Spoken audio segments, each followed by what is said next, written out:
The weight room in the basement of T. Boone Pickens Stadium is fairly empty on May 14th, 2024. Only a few Oklahoma State Cowboys were getting workouts in, either lifting weights or jumping rope. It was the calm before the competition storm. The very next day, the place was packed with athletes attempting to max out. Ethan McGuire was one of them. I did bench press, squat, and now deadlift. How do you think you've done so far?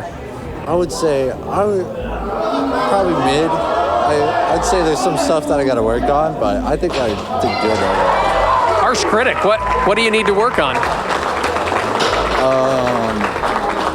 Probably having more practice in like squat and bench press would be nice. Ethan isn't a member of the Cowboy football team or any other OSU sports squad. He's a member of Broken Arrow's Special Olympics team. What I like about Special Olympics is that it shows you that you can be yourself. Like, since I'm an athlete, of course, it shows that we can do a lot more things than other people think that we can do. And it shows the world that we are able to accomplish great things too. Your athletes are on the light bench. The guy you hear yelling instructions is helping these Olympians achieve powerlifting prowess while controlling the chaos in the weight room. Stay in order. Rob Glass is kind of a big deal around these parts. He's Oklahoma State's assistant athletic director for speed, strength, and conditioning. This gym is his second home. Rob's whole job is producing athletic specimens for the Cowboy football team. But on this day, you see Coach Glass's true character. I look forward to it. I mean, for me, it's one of the best days of the year. This is who he is. That's what he's all about. That's him getting to express the things that are of importance and value to him. Welcome to BYU Radio's Big Stories, telling the amazing and inspiring tales from the Big 12 and beyond. I'm your host, Cleon Wall. Our episode, Rob Glass, Guide to Greatness. Well, as always, excited to be here, and this means that we're close to football. So we've got at the 2022 Big 12 Football Media Days, Oklahoma State head football coach Mike Gundy was peppered with questions about the University of Oklahoma leaving the conference, expectations for quarterback Spencer Sanders, and how he's been able to maintain long-term success in Stillwater. Then a reporter asked him about Rob Glass.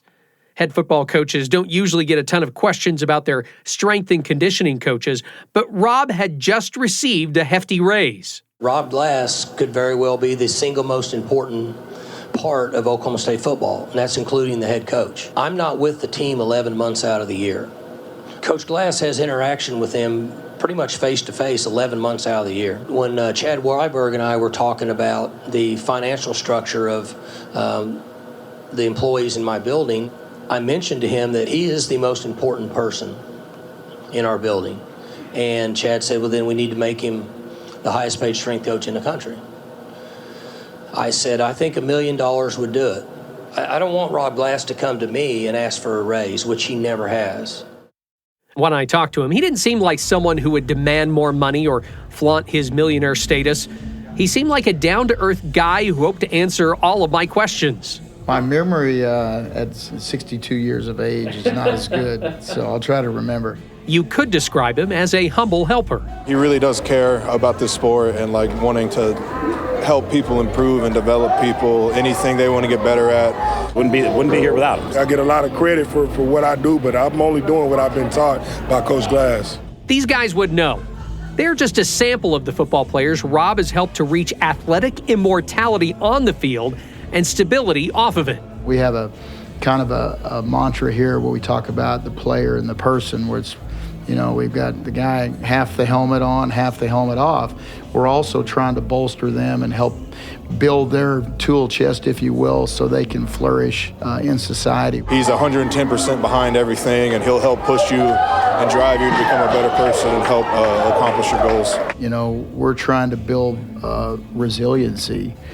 So to me, that's a form of mental health. That's mental stability. If I can build resiliency in our athletes, hopefully that resiliency will also transcend to later in life. Rob's enormous influence on Oklahoma State's football program and strength training nationwide almost didn't come to pass.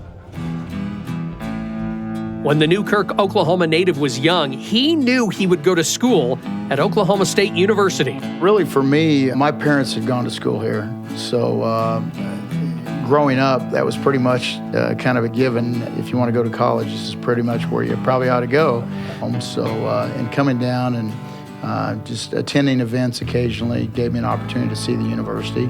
What Rob wanted to do academically once he got to Stillwater was a mystery. I really didn't know what I wanted to do. I started off in the business college and actually I have a bachelor's in business administration. But sports was his passion, so Rob tried walking onto the baseball team. That didn't go so well, but Coach Gary Ward is a tremendous coach, but he asked me if I would stay on as a student assistant.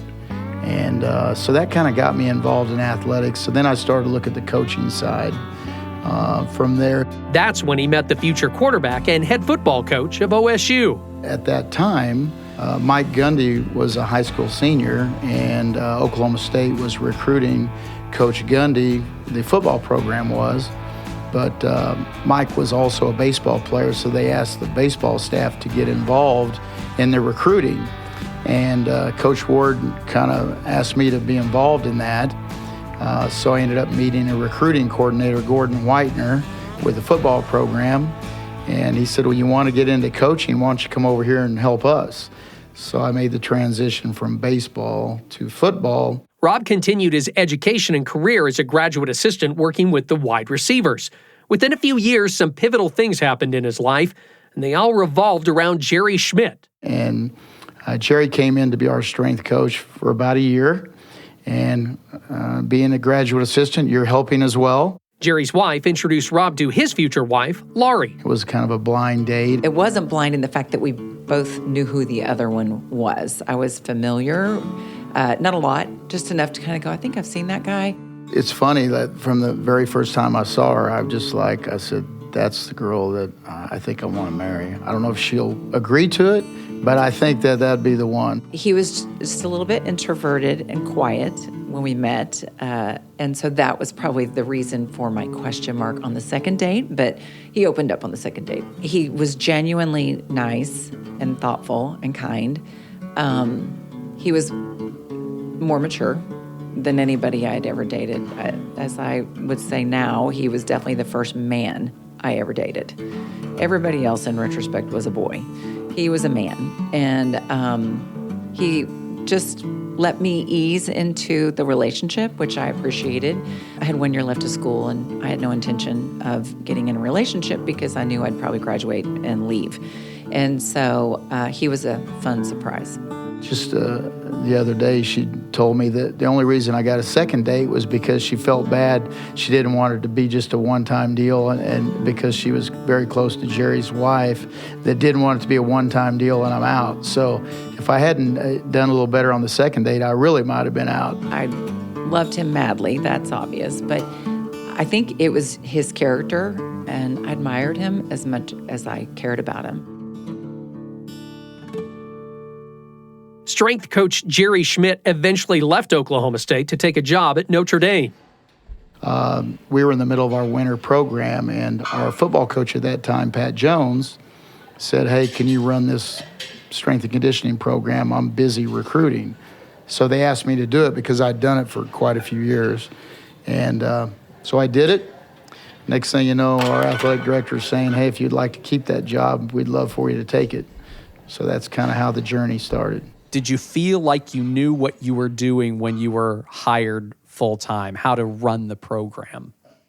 That's the one thing I can tell you 100% I did not feel like that. And I really believe that that was a good thing, because the one I always tell people when we go out and speak and do different things, the one thing that I knew is that I didn't know. So for me, I really wanted to try to go out and learn as much as I could about the profession. And our profession has changed so much. I mean, it's back in the late 80s, early 90s, you were just trying to kind of get your athletes a little bit stronger on a couple lifts and try to keep them fit. the speed development, the mobility, the nutrition, the recovery, regeneration, all these other hats that we wear now, those really weren't part of what we were tasked to do at that time. But it's been a fantastic journey. While Rob was learning the ropes of being a good strength coach, he was approached about another coaching opportunity. My first exposure to the state Special Olympics and the powerlifting happened, I think, back in like 1989, if I remember correctly. It's been so long ago. But at that time, the competition was held at a rec center here on campus, and we would haul our weights over to the rec center to host the competition. They had reached out because they were trying to find the correct weights that we had, and there was a little bit of a transition in the rec center, so they were a little bit short. So one of the gentlemen who was involved, who's now since passed, reached out to me and asked if I would be able to help them out. Who moved it over? Did you have people here on campus do it, or did you recruit football players or people like that and say, hey, could you help us move these weights over there? Actually, between our staff and a lot of players that are around in the month of May, the month of May is a kind of a gap between the spring semester and our summer session. But we have quite a few athletes that stay around, so finding help wasn't hard at all. They love participating and being involved. What was that first experience like for you when you helped out with that competition back in the 1980s? I think the first probably exposure for me was how strong the athletes were. I was not prepared for that. That was probably the biggest thing for me, was the strength that these young athletes actually have. There's no selfishness. There's no look at me. There's no, those kids. They support each other. They're excited when they have success. They're excited for each other, and when someone fails, they're there to help them pick them up. Even though he liked helping the Special Olympians, Rob wanted to leave his alma mater. We'd had the good run in football. We got put on probation. I just felt like the opportunity to grow, the exposure to something a little bit different would kind of help me be better. Then he heard about a job opening at the University of Florida from a former Cowboy assistant football coach. But the crazy thing, Jerry Schmidt was at Notre Dame, and is a good friend of mine, and he had also applied for the job. And then come to find out, they ended up deciding they wanted to bring Jerry in as the number one guy, but Jerry called me and said, hey, why don't you come with me? There's an assistant job. He wanted to get better. He wanted to expand, and he felt like this was going to give him an opportunity to do that. And it didn't take long. The Gator football program was chomping up the competition under head coach Steve Spurrier. In 95, we actually were undefeated. We went the whole way. We were 12-0. Then we played Nebraska in the Fiesta Bowl. I tried to tell some of our players, because we'd played Nebraska in the Big 8 forever. And I kept telling our guys, y'all better get ready. This team's for real. And they're like, no big deal, And we got a pretty good whipping put on us. So they soon learned. Yeah, but then we did return the following year and win the national title. The championship was nice for Rob's resume, but the knowledge he picked up from other Florida coaches was invaluable. Andy Brandy was a phenomenal tennis coach. How he managed his team, how he did the recovery and restoration. He was, miles and light years ahead of other coaches at that time. And our track coach, Mike Holloway, he's an Olympic coach. And just the speed development, you could go down and pick those guys' brain, and I could learn so much from all of those guys that I had brought back and put into our program. Rob eventually became one of the more respected strength coaches in college football. This is a guy that's very demanding without being demeaning. This is Kansas State Director of Strength and Conditioning, Trumain Carroll. Having that high demand without making them feel like less of a person. We respect you for it, we love you for it, and we're going to run through brick walls for you, and that's what really makes Coach Glass the best in the business. After 10 years at the University of Florida, Rob felt it was time to go home. To me, it couldn't have been a greater challenge than to come back to your alma mater and try to lift the athletic department even higher. And bless the lives of so many Cowboy football players and Special Olympians. This is Big Stories from BYU Radio. Hey everyone, Cleon Wall here again. I'm inviting you to check out another BYU Radio podcast. It's called Deep Blue. It's where you get the true stories of BYU athletes and coaches from their own mouths. It's hosted by my colleague Jason Shepard. Last season, they had great interviews on Deep Blue, including Cougar quarterback Gary Bohannon. He teared up quite a bit talking about his son and what it means for his boy to watch his dad play. Also, BYU swimmer Jordan Tiffany, who quit swimming due to mental health struggles. He talked about how he was able to get back in the pool again. More great conversations for season number 3. BYU running back Hinckley Rapati will talk about his tear-filled journey to BYU. Former BYU tight end Chad Lewis, he's going to reflect back on that special 1996 BYU football season. And BYU basketball players Richie Saunders and Fousseyni Traore discuss their unique relationship. It started way before they got to BYU. Please subscribe and listen to Deep Blue with Jason Shepard wherever you get podcasts, or check it out on the BYU radio app. This is BYU Radio's Big Stories episode, Rob Glass, Guide to Greatness. Rob's office is full of pictures. Some are of his sons. My oldest, Garrison, working on his MBA at Columbia in New York City right now. My youngest, Jared, works in private equity in Dallas. They're both finance guys. They got their mom's genetics on the banking world. But he also has a lot of pictures of football players he's helped as a strength and conditioning coach at Oklahoma State and the University of Florida. Have a couple Heisman Trophy winners back there at Sanders and Danny Warfel. Just over the years, some different Sports Illustrated covers of guys that I've worked with over the years. This is the 96 national championship team in the Superdome when we beat Florida State. That 1996 Florida Gators national championship team was one of Rob's professional highlights. It's interesting as you move through your career, you have different perspective. And for me, we had experienced a lot of success. I don't want to say it was easy, because that's not the right word to use, but we'd experienced a lot. He spent 10 years helping the Gators get stronger while learning from the best how to build better football players. Then Mike Gundy was named the head coach of OSU's football team. The two had history. Gundy was a former gunslinging QB for the Pokes, and Rob helped to recruit him to Stillwater. Coach Gundy called and asked me to come back. As my wife can attest, we did have some conversations about that, yeah, I mean, there's a little bit of a risk. After discussing it, we prayed about it. I said, when you go in there, you trust your gut, and I'll follow. Then I cried when he told me that he resigned.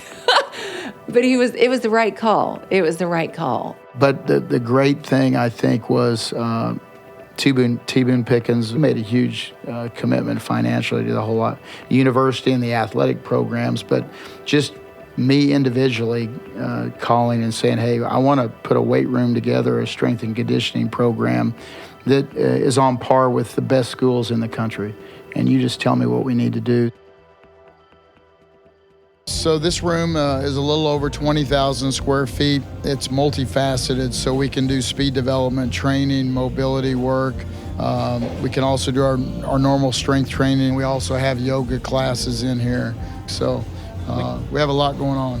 The weight room also appealed to Special Olympics Oklahoma. Oklahoma State University was the home of the organization's annual summer games, and Rob had helped them when he worked at OSU back in the late 80s and early 90s. When I came back 20 years ago, we had the opportunity to actually host it because we had an expanded weight room. I think it's part of giving back.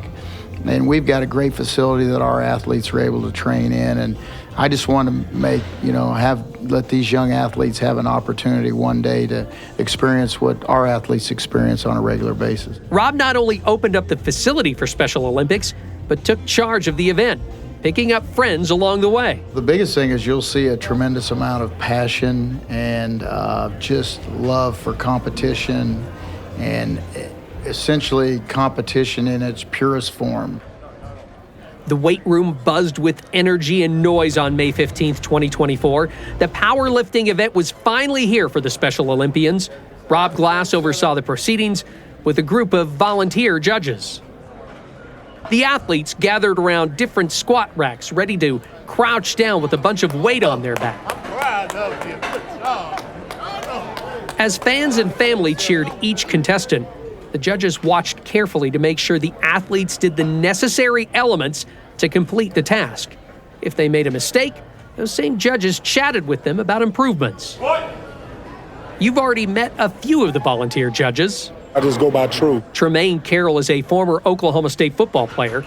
His senior year was Rob's first season back with OSU. It was also the first time he helped the Special Olympians from the great state of Oklahoma. That's back when it was at the annex over at the Colvin Center, which is the on-campus recreation center. The weights were all rusty, and it was, by the time that the end of the day came, our hands were all black from changing the rusty weights. And yet, the current strength coach for Kansas State football keeps returning. Just being around Coach, just being honest with you, this is his favorite day of the year in the weight room, and so I just always made it a point, no matter where I'm at in the country. I've lived in Florida, lived in South Carolina, I lived everywhere, but I always come back for this day every year just to be with Coach and to help out with the kids and just, I've known a lot of these guys for over 10 plus years, so seeing their faces every year, they look forward to seeing you and you look forward to seeing them, and so it's just, I don't know, it's almost like family. It's always just been a good time. It's always been a good feeling, Sometimes I wish my athletes would listen as well as these ones do. Jamie Blatnick is also a former Cowboy football player and current director of strength and conditioning at Middle Tennessee State University. We're maxing out. This is the best. This is the funnest time we have in the weight room is maxing out. So it's extremely fulfilling. And that's actually why I ended up getting back into coaching, because before this I was in pharmaceutical sales, medical device, and I did that for 6-7 years. It wasn't fulfilling. I'm sitting here going, man, it's phenomenal what they can do, and it's because they love it and they want to do it. Why are you here today? Coach Glass told me about it, said he'd come out, help out, and come support. Jake Springfield is a Cowboy offensive lineman and future volunteer judge. So I wanted to come out and see what it's about. This is my first time at this event, and I'm really impressed by some of the people competing in this today and seeing what they can do. I've been stopping and talking with everyone, took a couple photos. It's been really fun so far being out here, and I'm looking forward to doing it next time or years coming up. Coach Glass was visibly and audibly present during the bench press portion of the competition. Right over the chest.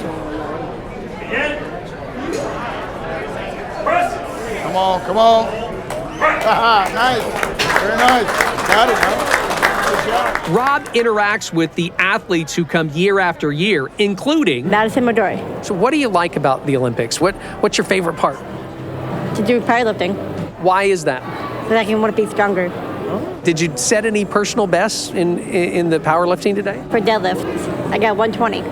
Madison is super strong. Her powerlifting journey started when her high school special education teacher encouraged her to try the sport. And I thought she was nuts. Maddie's mom, Angela. She's 4'5", she's tiny. That's not a good idea. Can we really be serious? And she's like, I'm serious. And so then when we met, she's like, if you just meet the teacher, you might change your mind. So I met the teacher, and she's maybe 4 inches taller than Madison, and it's a female. And I was like, okay, now I get it. And so Madison started taking that class, and Madison's form was just so good that the teacher would say, okay, boys, watch Madison deadlift, watch Madison squat, because her form is perfect. So it just kind of started there. And then once she started doing it and winning and just realizing being healthy, she's a full-time athlete. It's year-round for us. She's sometimes not very fun to live with because she's all about training, especially once January hits, we're in full training, getting ready for summer games. Madi is a very accomplished lifter, and she's been to the World Games herself. And so she was somebody that's been coming back for years, and we just kind of developed a friendship while she was competing. Well, then one year she just said, will you come play bocce with me? And he's like, I don't even know what that is. She's like, it doesn't matter. And then when he said yes, she's just like, Mom, you're fired. Let's just say the first year it was a big learning curve for me. I'd never really played, but she was coaching me up on it and how to score and what we needed to do and the strategies. There's a lot of strategy, and it is very competitive, and these kids don't play around. So the first year, we got silver, and then the second time around, we ended up getting the gold medal. For him to just say that he would do that with Madison really meant a lot. So that just tells me the kind of person that he is. He's a big deal, and he could have said no. I just can't do it today. He's a very busy person. His schedule is crazy, but he didn't say no, and so it has really made a difference in Madison. Rob was not able to help Madi win another gold in bocce ball. A previous engagement prevented him from participating. Did you find a new teammate? Yeah, it's my brother. It's your brother. Is he better than Rob, or what do you think? No.